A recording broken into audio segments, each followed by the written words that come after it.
The famous tunnel view at Yosemite National Park in California.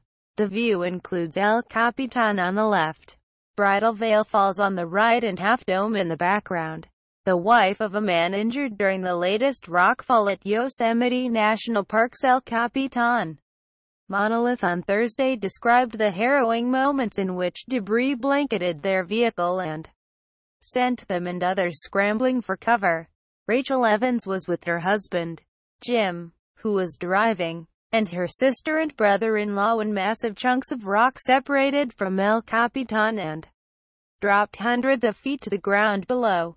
Evans told KSEE, "Something came through our sunroof, but we didn't know it was closed. We didn't know what had happened, but it shattered and dust just poured in." Visibly shaken, Evans told the station.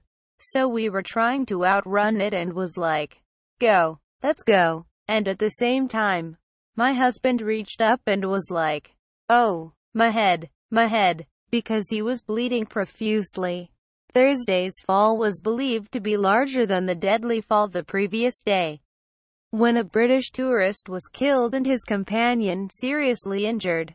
"It could have been a lot worse," said Ken Yeager, president of the Yosemite Climbing Assn, who saw the aftermath of Thursday's incident.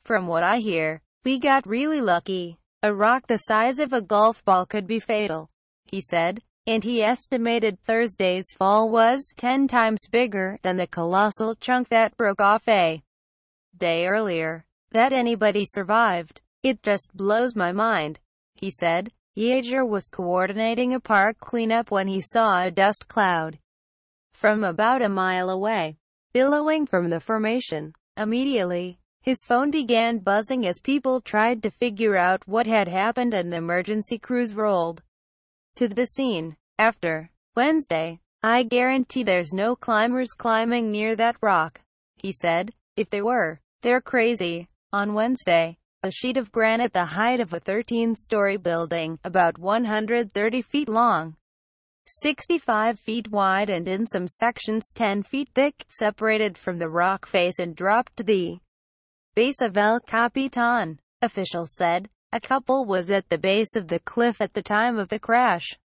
The man who was killed was identified Thursday as Andrew Foster, 32, of Wales, according to the National Park Service. His wife was airlifted to a hospital. Her name has not been released. The slab fell from a spot about 1,800 feet above the Yosemite Valley floor. Officials said it was one of 7 rock falls that occurred in a 4-hour span on a bright and sunny afternoon. In total, officials estimate about 1,300 tons of rock fell from El Capitan on Wednesday. About 30 climbers were on El Capitan just before 2 p.m. Wednesday when the slab crashed down from the popular East Buttress climbing route. Officials said the release point appears to have been near the waterfall route, where the seasonal Horsedale Fall flows in the winter and spring. The site draws experienced climbers from around the world seeking to scale the granite cliff face, which towers more than 3,000 feet above Yosemite Valley.